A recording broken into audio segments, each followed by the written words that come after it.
On a cold October morning in 1903, the people of Mill Creek, Kentucky awoke to silence where there should have been sound. The small valley town had always been marked by the rhythm of its schoolhouse bell, its sharp clang carried across fields, calling children to lessons and parents to the comfort of routine. But that day, the bell did not ring. Parents made their way toward the red-bricked schoolhouse, expecting the sight of children gathering in the yard, satchels in hand, laughter echoing against the hills. What they found instead was emptiness. Where the school had stood only hours before, there was nothing, no foundation, no rubble, no timber. Only a dark, scorched patch of earth, as though something had devoured the building whole. Panic spread like wildfire. At first, people searched the valley, certain the children and their teacher had fled from some accident.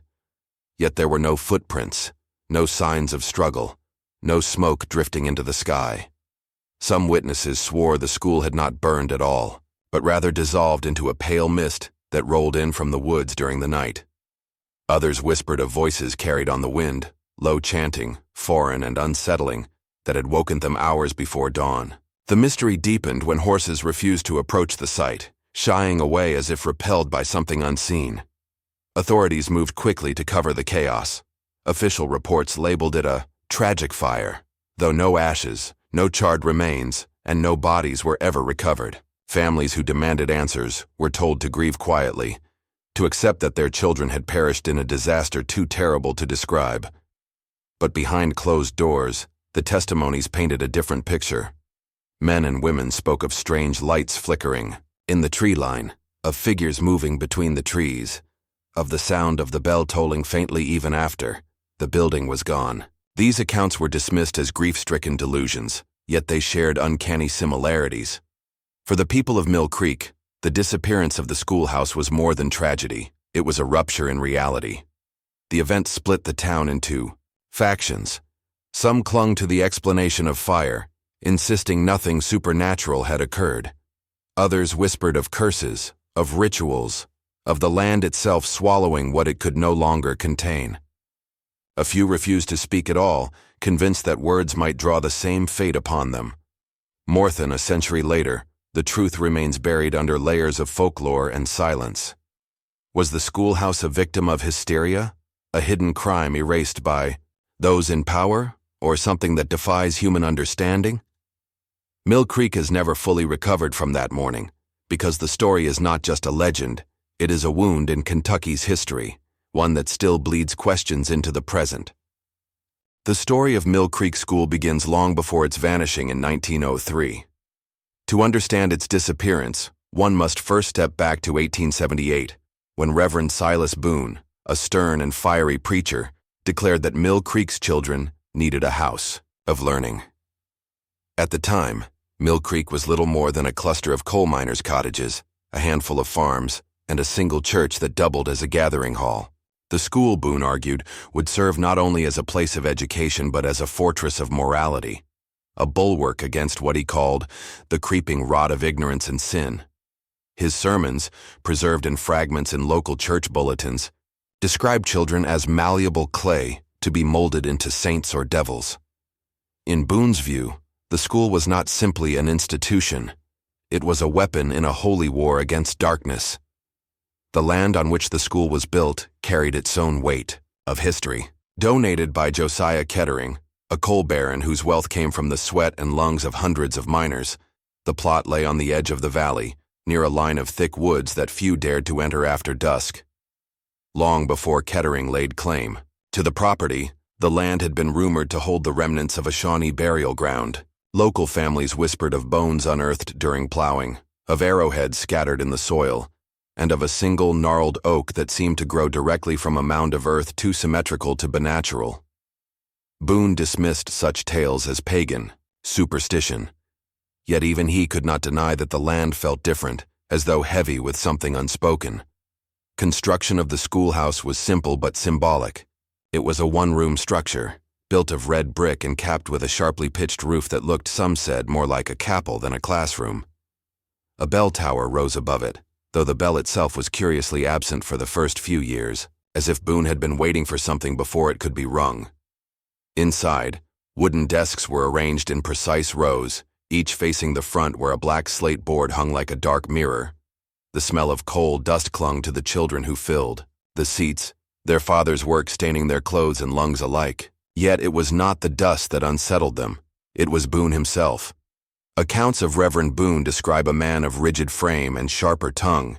He believed in discipline as salvation, and for him, education and punishment were inseparable. Children, who whispered during lessons, were made to kneel on dried corn kernels until their knees bled. Those who failed their recitations were locked in the schoolhouse overnight, forced to pray aloud until dawn.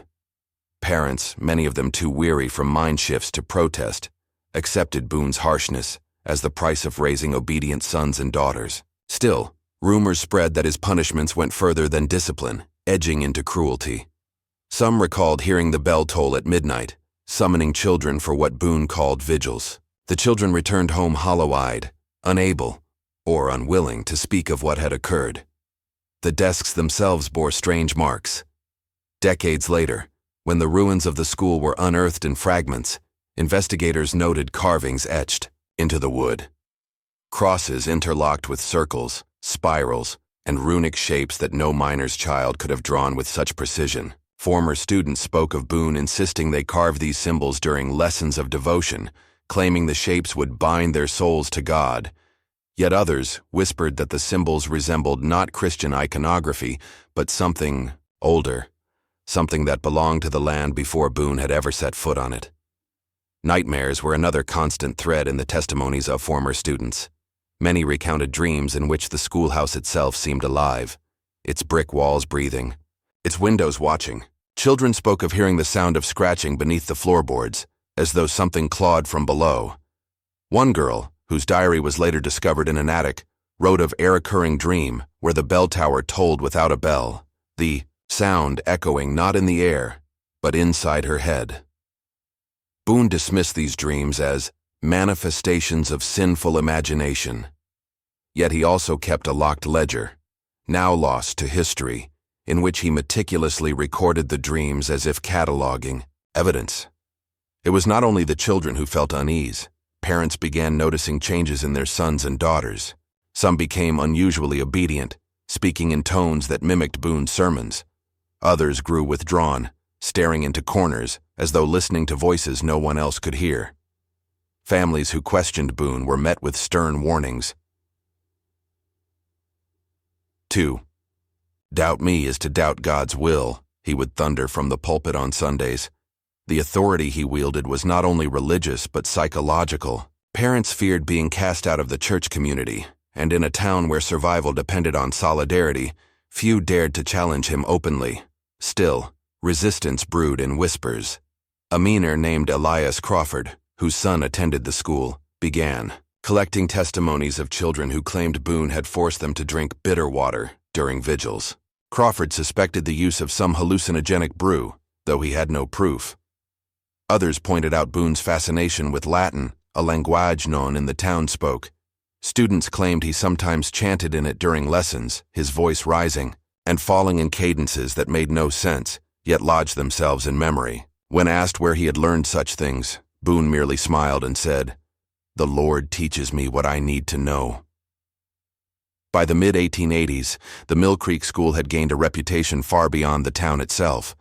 Children from nearby villages were sometimes sent there, only to return with strange habits, night terrors, obsessive prayer, and in some cases, an uncanny ability to recite passages in Latin without knowing their meaning.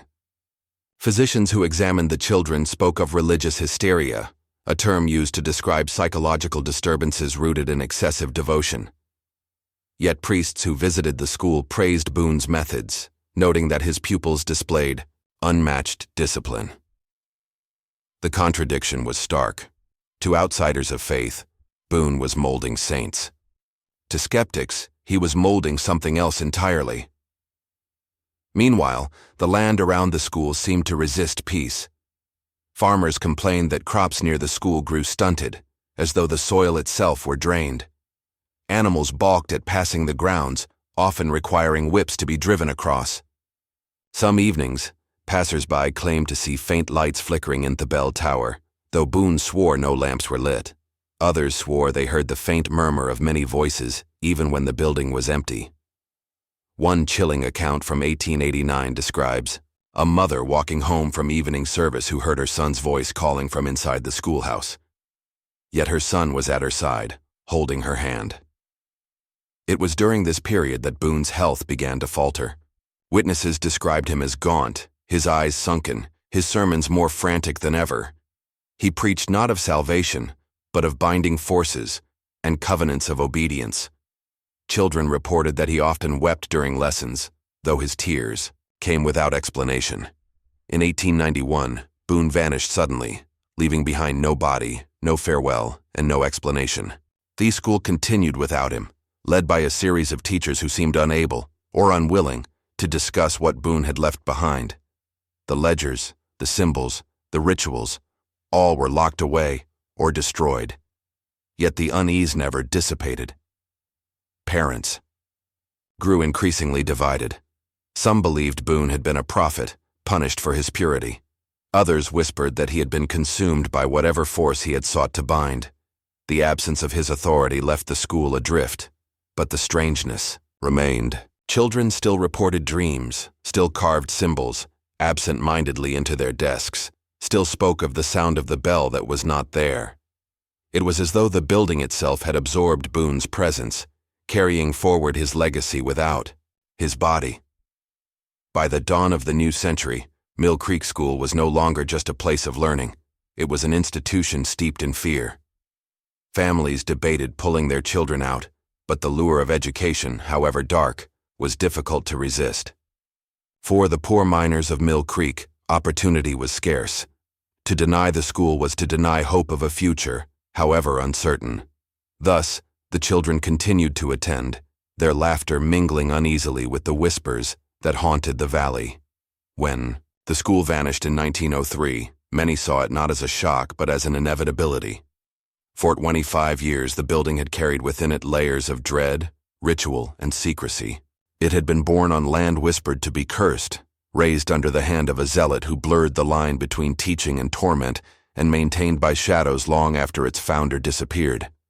The night it was swallowed, whether by fire, by mist, or by something nameless, felt less like a tragedy and more like the closing of a story already written.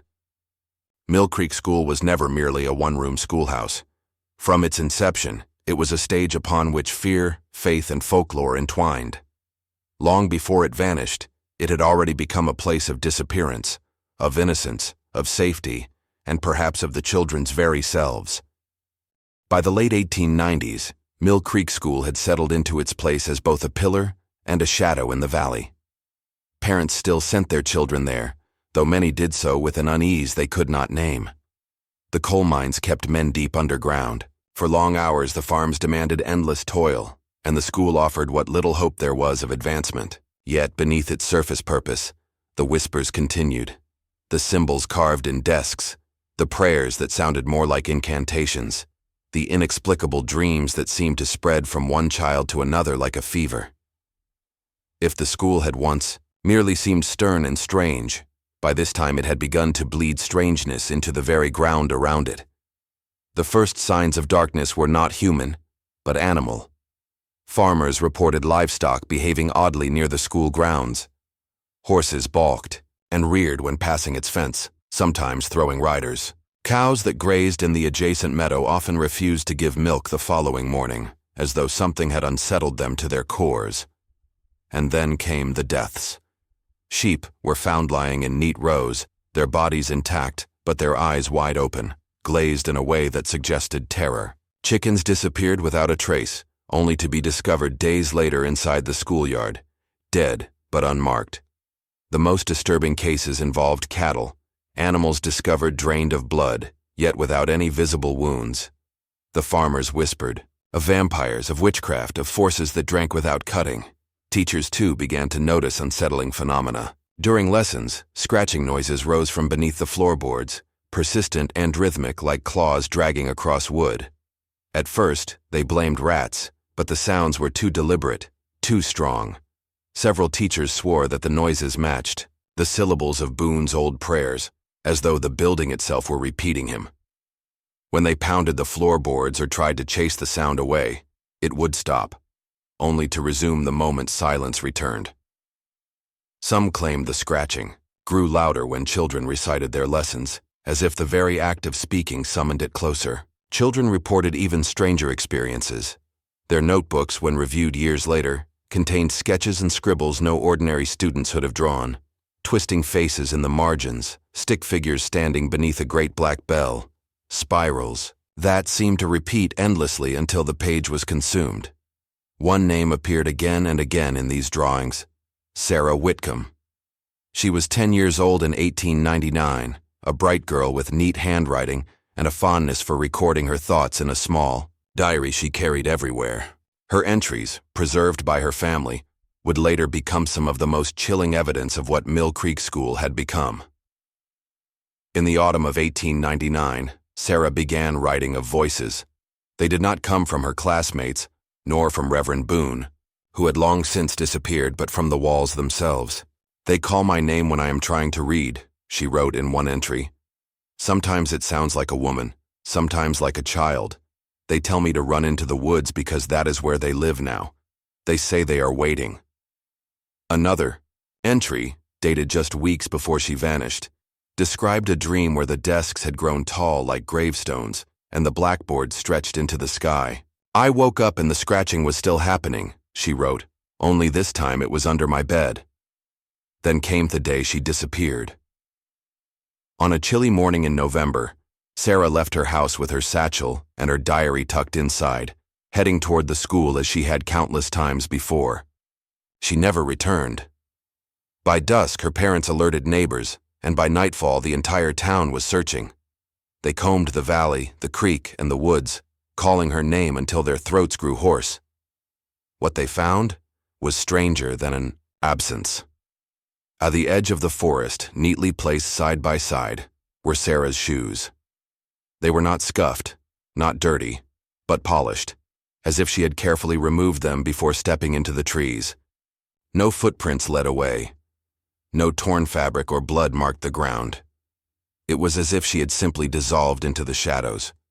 Her diary, discovered days later beneath her desk at the schoolhouse, contained its final entry. The words were shaky, as if written in haste. "They say tomorrow will be the day. They say I will be with them soon. I think the school wants me." Nothing else followed.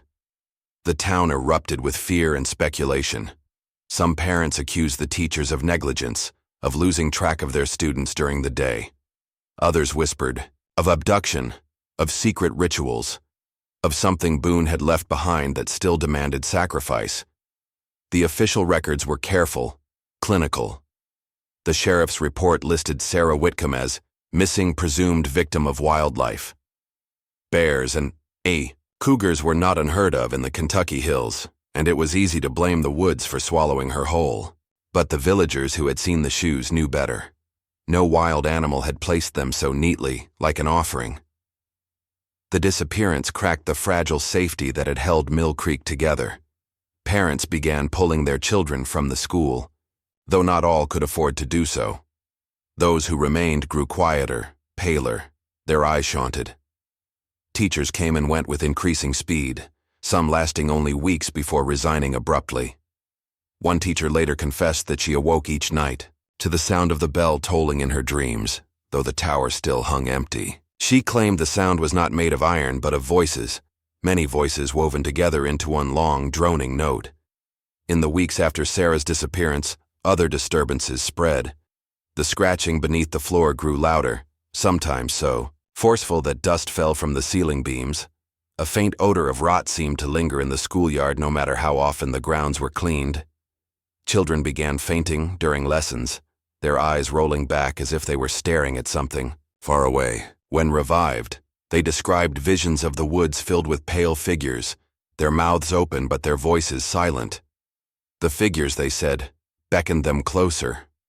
Some villagers took these events as proof of human cruelty, that Sarah had been kidnapped or abused, that Boone's legacy had poisoned the teachers who came after him.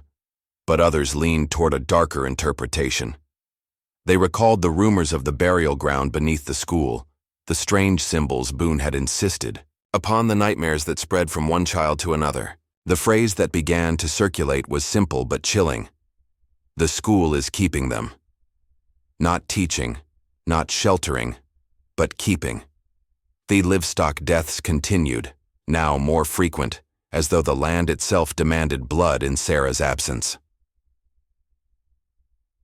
Farmers found entire pens of pigs dead overnight, their bodies intact but their bloodless state undeniable. The ground near the school turned black in patches, as if scorched, yet no fire had touched it.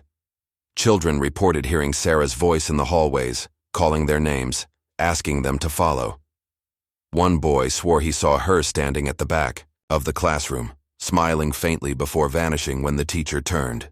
And then came the chanting. Several townsfolk reported hearing faint voices at night, carried on the wind from the schoolhouse. At first, it sounded like children reciting their lessons. But the cadence shifted, rising and falling in patterns that no lesson book contained. Some claimed it was Latin, though none could translate. Others swore it was older, something Boone himself had never taught but perhaps only awakened. The teachers denied any such events, but their denials rang hollow against the mounting fear. The tragedy of Sarah Whitcomb was not merely one child's disappearance, it was a fracture that exposed the deeper dread already festering. Families began to question not only the safety of the school, but its purpose. Was it still a place of learning, or had it become something else entirely, something alive in ways no building should be? The neat placement of Sarah's shoes became a symbol, a warning. To some, it suggested ritual, an offering made willingly or forced.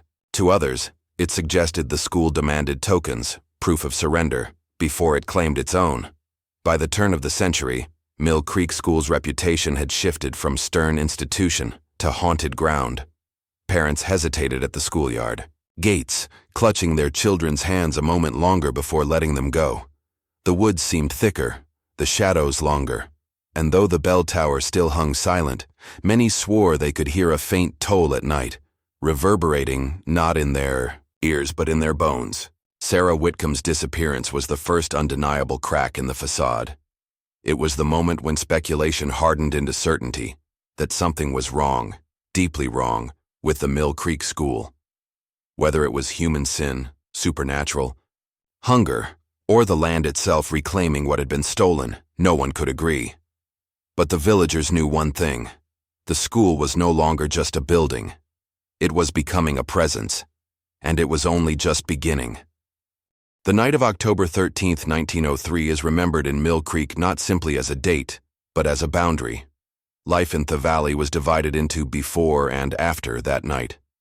The morning began like any other, children carrying satchels of books and slates, mothers tending fires, fathers working the mines or the fields. Nothing in the quiet rhythm of Mill Creek suggested that by dawn, the very heart of the town, its schoolhouse would no longer exist. Yet when people later recounted their memories, they described the hours leading to the disappearance as heavy, unnatural, as though the air itself had grown watchful. Dogs barked for no reason, horses refused their stables, and the creek, usually a babbling line of water through the valley, ran silent, its surface still and dark like glass. The event that triggered the gathering was ordinary enough.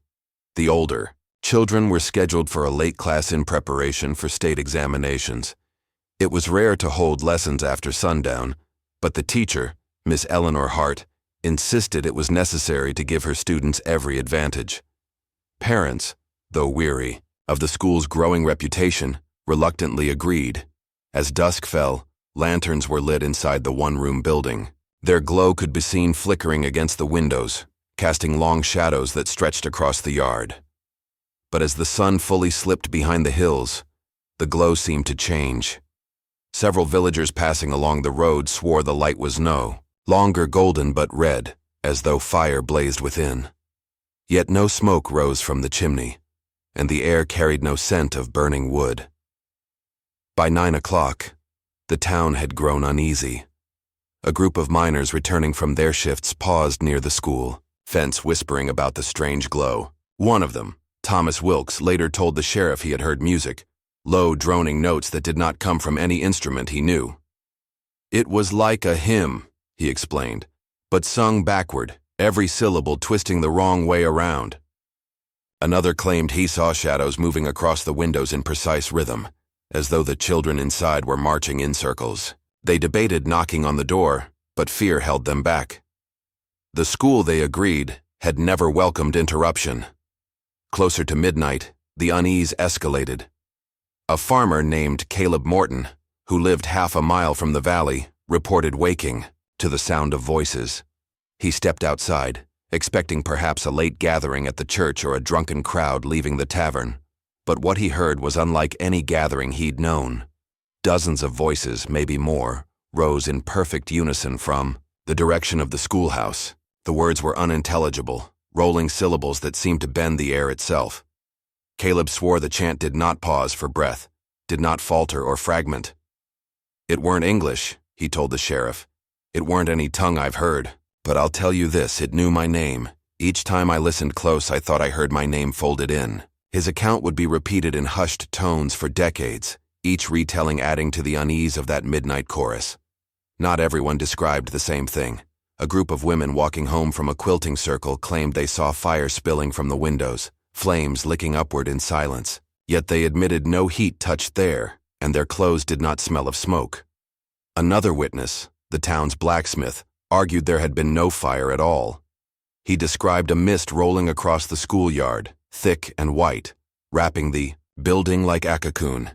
He was adamant that the glow came from within the mist, pulsing as though the school itself was alive. The contradiction between fire and fog became one of the many fractures in the testimonies. At dawn, the truth, or what remained of it, was revealed. Parents arrived to collect their children, some carrying baskets of food, others walking with younger siblings in tow. They expected tired faces and ink-stained hands, perhaps stories, long recitations under Miss Hart's strict gaze. Instead, they found nothing.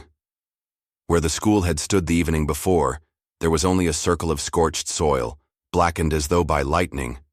No wood, no glass, no books or slates remained. Not a desk, not a nail, not a scrap of cloth from the children's uniforms. The building had not collapsed, nor burned, nor been moved. It had simply ceased to exist.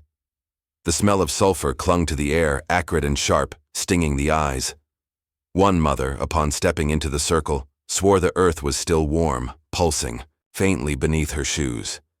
Others described hearing faint whispers rising from the soil, though when they knelt to listen, the ground was silent. Panic erupted as families realized every child who had attended the class was gone. Miss Hart, too, had vanished. The valley rang with screams, with parents tearing at the earth as though their hands might unearth what had been taken. The sheriff, Henry Collins, arrived within the hour, summoned from his home by frantic riders. He surveyed the scene with disbelief, taking notes in his ledger with shaking hands. His official report would later state, "No evidence of fire found. No remains of structure or persons discovered. Ground burned in perfect circumference approximately 50 feet in diameter. Cause unknown." But Collins' private journal, discovered years later among his belongings, told a different story. In it, he confessed that as he stood at the edge of the circle, he heard children's laughter echoing faintly in the distance, though the valley was empty. He also noted that his lantern flickered wildly, its flame bending inward as though pulled toward the center of the scorched ground. The church responded quickly. Reverend Samuel Pierce declared the event an act of divine judgment, punishment for a community that had tolerated Boone's zealotry and failed to cleanse the land of his corruption. He led prayers at the circle, sprinkling holy water and demanding the parents repent of hidden sins. Yet even he could not mask his unease. In his written sermon, he admitted that the air around the circle seemed to resist prayer, swallowing his words before they could rise. Others leaned on science, or at least the language of it. A physician from a nearby town proposed spontaneous combustion, though he could not explain why no ash or bone had been left behind. Another suggested gas from the coal seams beneath Mill Creek had ignited, vaporizing the school. But miners scoffed. Coal exploded outward, they said, tearing ground apart. It did not dissolve buildings into mist. Eyewitnesses continued to contradict one another. Some claimed they had seen the school sink into the earth as though swallowed whole, its roof disappearing beneath the soil without leaving a collapse. Others swore it rose into the mist, lifted silently into the sky before dissolving into nothing. The only common thread was the circle of scorched ground, perfect and undeniable, and the absence of all who had been inside. In the weeks that followed, the town spiraled into grief and suspicion. Some accused Miss Hart of leading the children into the woods for a secret ritual. Others whispered that Boone's spirit had returned, reclaiming what was his. Parents clung to scraps of hope, searching the hills for signs of their lost children, leaving food at the edge of the forest in case they wandered back. But no trace was ever found. No footprints, no bodies, no sound of voices drifting home. The disappearance became a rift that could not be healed. Official records, careful and cold, reduced it to a tragic fire. Newspapers printed lurid headlines: Kentucky, school consumed by flames, children lost in mysterious blaze. Yet none of these stories mentioned the lack of smoke, the chanting, the mist. The contradictions were buried, left to live only in the whispered accounts of those who had seen. Too much. Even now, the night of October 13th lingers in Mill Creek's memory like an open wound. Generations later, elders would tell children not to walk near the circle after dark, warning that the voices sometimes return, calling out to any who will listen. Some claim that on cold nights, their glow can still be seen flickering in the valley, pulsing like a heart beneath the soil. Others say that if you place your ear to the ground where the school once stood, you can still hear Miss Hart leading, her students in unison, reciting lessons in a language no human tongue should know. The night of vanishing remains unresolved, a story pulled in a dozen directions by testimony, speculation, and silence. Was it fire, mist, or earth that claimed the school? Was it divine wrath, geological accident, or something older and hungrier than either? The records will not answer. The soil does not speak. Only the absence remains, a void where once there were children's voices, now replaced by questions that echo endlessly through the hollow valley of Mill Creek. The disappearance of the Mill Creek School was not only a tragedy, it was a wound that demanded explanation. But in the vacuum left by the vanished children and their teacher, certainty proved impossible. The more answers people offered, the more the town fractured. Every explanation seemed plausible on its surface, yet each unraveled under scrutiny, leaving behind only contradictions, accusations, and silence. What followed was not astery of resolution, but of competing truths, of theories laid like bandages over an absence too large to heal. The first voice to claim authority was, predictably, the church. Reverend Pierce wasted no time in declaring the event a spiritual attack. From his pulpit, he thundered that Reverend Boone's legacy had cursed the land. Boone, after all, had been accused of zealotry, of harsh punishments, of rituals that blurred the line between discipline and cruelty. When you invite darkness into a house of learning, Pierce warned, the devil himself will come to collect. To Pierce, the red glow, the chanting, and the sulfur stench all confirmed the presence of infernal forces. He led vigils at the scorched site, sprinkling holy water and urging parents to repent for whatever hidden sins had given the enemy ground. Some parents clung to his explanation, desperate to believe their children were martyrs in a cosmic war. Others, however, grew bitter. If the church had known Boone's methods were dangerous, why had they allowed him to build on that land? The physicians who visited the valley a week later scoffed at talk of demons. To them, the tragedy was human, not supernatural. They described the community as fragile, miners' families weighed down by poverty, poor diet, and the constant risk of cave-ins or explosions. The stress, they argued, had left the people susceptible to mass hysteria. They saw mist and flame, because they expected to, one doctor wrote in his report. The mind will invent horrors when the body is exhausted.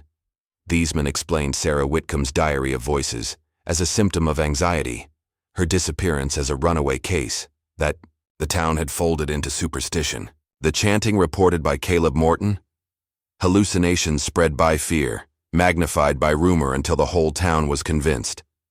But the medical explanation carried its own cracks. Even those who wished to believe it were forced to ask, how did hysteria erase a building? How did exhaustion burn a perfect circle into the soil? No one, not even the most skeptical physician, could explain the absence of debris. If the school had collapsed, burned, or sunk, there should have been remains. The silence, of the ground mocked their theories. Then came the state investigation, dispatched from Frankfurt to provide official closure. Officials in stiff suits arrived in Mill Creek, carrying instruments, maps, and the air of men determined to impose reason. Their theory was geological. Mill Creek, they argued, sat on unstable ground riddled with coal seams. A fire burning deep beneath the soil may have hollowed the earth, swallowing the school in the night.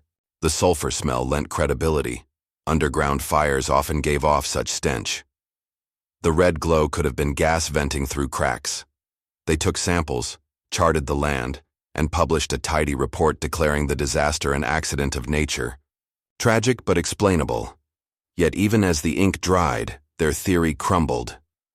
Geologists who returned years later found no evidence of such a fire.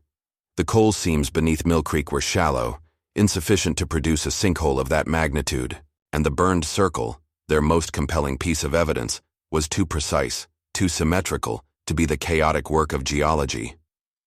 Locals muttered that the officials had come not to investigate, but to pacify, to write a story that would make the tragedy palatable to the outside world. The idea of a cover-up grew quickly. Some claimed they saw wagons leaving town in the early morning hours, carrying crates wrapped in tarps. Government men, they whispered, had taken something from the site. What that something was depended on who told the story. Some said it was the bodies of the children, charred but intact, concealed to spare the state embarrassment. Others insisted it was artifacts, strange relics unearthed from beneath the school, items Reverend Boone had once guarded. A few went further still, suggesting survivors had been taken away, hidden in asylums or orphanages so they could never tell what they had seen. There was no evidence, only rumor, but rumor filled the silence like water rushing into a cracked vessel. Adding fuel to suspicion were the accounts of the two children who survived by chance. Both had skipped the evening class, one for illness, the other for chores. In the days after the vanishing, they described what they had seen from a distance. According to their testimony, the mist that wrapped the school was not empty. There were shapes in it, one said, taller than men, but not men. They moved like shadows stretching, pulling at the windows. The other child added that the mist seemed alive, like it was breathing, waiting for something to break. Their words spread like wildfire, cementing the idea that something more than fire or geology had claimed their classmates. Yet skeptics dismissed the children as frightened, their memories warped by grief and suggestion. The psychological explanation found new life in the 20th century. Scholars revisiting the case described it as an early example of collective delusion, magnified by isolation. They compared it to medieval tales of entire villages dancing until collapse, or to modern accounts of shared hallucinations in small groups. The red glow, they argued, was lantern light refracted through mist. The chanting was the wind twisting through the hollows. The sulfur smell, perhaps, came from nearby mines. The disappearance of the school itself, they admitted, was harder to explain, but some suggested faulty records. Maybe the school had burned earlier, and memory had shifted the date, compressing multiple tragedies into one haunting myth. But this explanation angered the descendants of Mill Creek. To reduce the disappearance to bad memory, they said, was an insult to the grief carved into their families. It turned their ancestors into liars or fools, when in truth they had suffered something inexplicable. And it ignored the one fact no theory could erase. Not a single body, not a single board, not a single scrap of fabric was ever found. Religious voices, meanwhile, clung to their own interpretation. Priests wrote essays decades later insisting the event was demonic, pointing to similarities with possession accounts. Sulfur, chanting in unknown tongues, unnatural synchronization of voices. Some linked it to the land's supposed Shawnee burial ground, claiming the devil used old blood to stake his claim. They framed the disappearance as a warning. Abandon faith, and darkness consumes not just souls, but entire communities. Yet their sermons, like the physician's reports, explained only part of the puzzle and ignored what did not fit. The conspiracy theories grew wilder with time. Some whispered that the government had been testing experimental weapons, using the isolated valley as a laboratory. Others claimed the school children had been taken by secret societies, sacrificed to ensure coal wealth in the region. A few connected the event to strange lights reported across Kentucky that same autumn, arguing that Mill Creek had been the site of a visitation, not of demons, but of something from the stars. Each theory found its believers, each left unanswered questions. At the heart of the mystery lay the silence of those who were gone. Miss Hart left no journal, no notes that might reveal her role. The children left no letters, no final words. Their absence became a canvas on which the living painted explanations, each reflecting their fears more than the truth. For the devout, it was sin punished. For the skeptical, it was hysteria. For the paranoid, it was conspiracy. But none of these could account for every detail: the circle of scorched earth, the mist, the chanting, the shapes seen by two frightened children, and so the cover-ups, whether official or imagined, only deepened the wound. Each attempt to solve the puzzle seemed to widen it. Each theory ended not in closure, but in further contradiction. The school's disappearance became less a single tragedy than a mirror, reflecting the fault lines of belief, science, fear, and power. In trying to explain it, Mill Creek revealed not what had happened to the children, but what it feared about itself. Today, the circle remains empty. No theory has filled it. The explanations have multiplied, but the soil still whispers its refusal to be known. The silence of the vanished has outlived every cover story, every sermon, every report. And perhaps that is the final truth, that the more we attempt to explain what cannot be explained, the louder the silence becomes. Time has a way of softening the edges of tragedy, turning sharp grief into muted memory. But in Mill Creek, the disappearance of the schoolhouse did not fade. It hardened. It calcified into something permanent, something immovable, a silence that no generation could escape. By the 1920s, the event was no longer spoken of as history, but as warning. Parents told their children not to wander into the valley, not to play near the scorched circle where grass refused to grow. "The children are still there," they whispered, waiting for playmates. For the young, it was a bedtime story, a ghost tale to make the hair on their arms rise. For the old, it was a wound, a grief carried in silence. And for outsiders who came curious, it was a reminder that some mysteries do not dull with time. They deepen. Legends began almost immediately after the school's vanishing. The most common told of a phantom bell. Residents swore that on fog-heavy mornings when the valley lay cloaked in mist, they could hear the faint tolling of a school bell. Not the sharp metallic ring of the church tower, but a softer, familiar sound. The sound that once called children to lessons. Those who claimed to hear it said it rang not just once but in patterns, as though lessons were still being marked, recesses still announced. More chilling were the tales of laughter, children's voices carried by the wind. Farmers plowing fields, on still mornings reported it most often, a chorus of high, playful tones drifting over the empty ground. But when they went to investigate, they found nothing but silence. Other stories grew darker. Travelers on horseback said they saw children at the edge of the woods, their figures pale, their movements slow as though calling silently for help. Some claimed these apparitions had no faces, only blank skin where eyes and mouths should be. Hunters spoke of hearing songs in the valley, nursery rhymes sung in unison, though the language was one they could not place. A few even reported seeing the school itself, whole, unburned, standing proud in the fog, only to watch it dissolve as they approached, leaving the barren earth bare again. The scar itself became an object of obsession. For decades, nothing grew there. Not grass, not weeds, not the smallest wildflower. Farmers tried to seed it, curious if it could be tamed.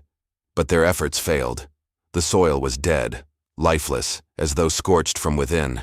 Even animals avoided it. Dogs balked at the edge, growling low, while cattle skirted wide around its boundary. Locals began to call it the Hollow Circle, a place where the earth itself had chosen silence. By the 1940s, psychologists and sociologists were revisiting the case, not as a mystery to solve, but as a rare example of collective trauma shaping memory. They argued that the legend of Mill Creek School was less about what happened and more about how the community coped. The stories of bells and laughter, they suggested, were projections, ways for parents to soften the unbearable truth of their children's disappearance. To believe the children were still there, in some form, was easier than admitting they were gone without trace. The ghost stories are not hauntings, one paper concluded, but echoes of grief. And yet, the locals resisted such interpretations. They pointed to the ground, the circle where crops would not grow, daring outsiders to explain it. They told of the sulfur smell that still lingered on damp nights, sharp and acrid as if freshly released. Some claimed to see lights at the site, faint orbs that hovered just above the earth before vanishing. Skeptics dismissed them as swamp gas, but the valley had no marsh, no bog to explain it. Others, braver or perhaps more reckless, spent nights camped by the scar. Some reported dreams so vivid they woke in terror.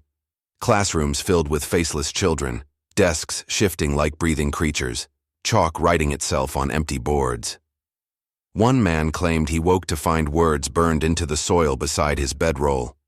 "We are not gone." He left Mill Creek that very night and never returned. The folklore spread beyond the town, carried by travelers, embellished by storytellers.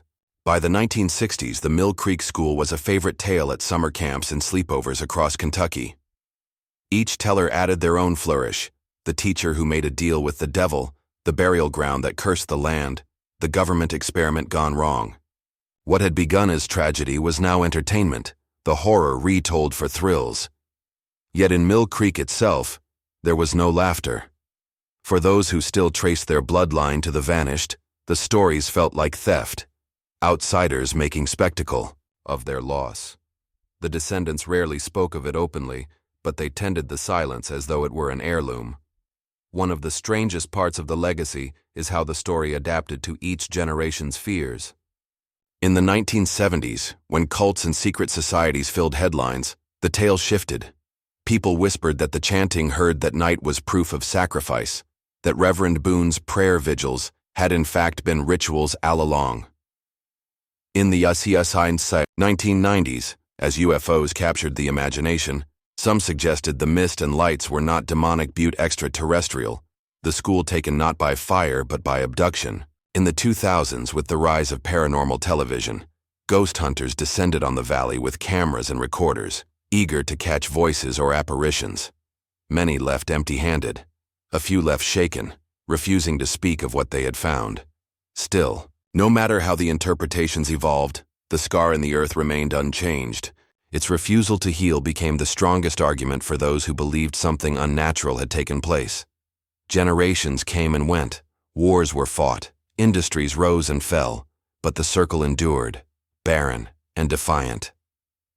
It is not that the ground will not grow, one old farmer told a journalist in 1987.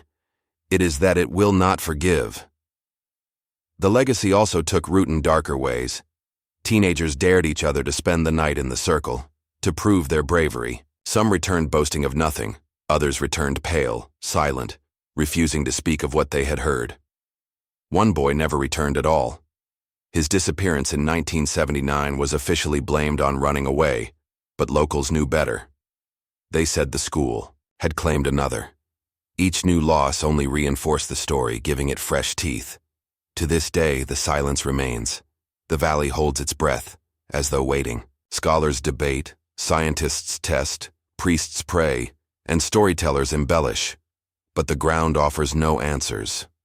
What happened on that October night in 1903 may never be known. Perhaps it was hysteria, perhaps geology, perhaps something older and darker than either. What is certain is that the event did not end with the school's disappearance. Its legacy stretched outward, shaping identity, belief, and fear across generations. The Mill Creek School is gone, yet it endures, in whispered warnings, in children's dares, in the phantom toll of a bell that no longer exists. The tragedy became folklore, the folklore became identity, and the identity became silence, a silence that refuses to fade. And maybe that is the truest legacy of all. Not the search for explanation, but the reminder that certainty is fragile, that memory and myth can intertwine until they are inseparable, and that some stories survive precisely because they cannot be solved. The valley does not answer, it does not heal, it does not forget. It waits, as though the children within it are still waiting too. The Mill Creek School's disappearance lingers like a shadow that refuses to disperse, an open wound in Kentucky's history that no generation has managed to heal. More than 100 years have passed since that October morning in 1903, yet the questions remain untouched by time. Was it a fire, a sinkhole, or a massacre so carefully disguised that even the whispers of evidence were swept away? Or was it something older, something that reached not just for wood and stone but for the souls within? Each theory attempts to satisfy curiosity, yet each collapses under the weight of contradiction. The church declared it a lesson in sin, a warning of what happens when zeal and superstition twist faith into heresy. Scientists dismissed it as mass hysteria, an illusion born of grief and suggestion. But neither explanation accounts for the details that have refused to die: the sulfur stench that lingered for weeks, the scorched circle where no grass grows, the testimonies of survivors who claimed the air itself hummed with voices. No body, no book, no single scrap of desk or brick was ever recovered. The absence itself became the loudest evidence. Generations later, the land remains barren, a stubborn scar. Farmers who attempted to plow or seed it gave up, declaring the soil dead. Animals avoid it, stepping wide as though guided by instinct. And though the surrounding woods have changed with time, the circle has not. It lies there still, silent, untouched, and waiting. Those who pass nearby swear that on cold October nights the air grows heavy and unfamiliar. Some report the faint toll of a bell where no bell swings. Others speak of children's laughter carried by the wind, high-pitched, fleeting, fading the moment one dares to follow. The sound is not cruel nor playful, but something in between, a reminder that innocence and dread can share the same voice. Perhaps the school collapsed into the earth, swallowed by a geological event yet unrecorded. Perhaps the Reverend's vigils called forth something he could not control, a force that devoured everything within its reach. Or perhaps it was an act of human cruelty, a massacre disguised as mystery, concealed under superstition and silence. Each possibility unsettles more than it soothes, because each leaves something unaccounted for. The truth has never come home. It lingers, like the laughter that does not belong to the living, like the bell that tolls for no congregation. Maybe the school waits still, caught between worlds, a structure of wood and memory suspended in some fog where time cannot touch it. Or maybe it is gone forever, leaving only the silence that feeds upon itself. In the end, Mill Creek School is more than a tragedy, more than a ghost story. It is a question without answer and a silence that dares us to listen.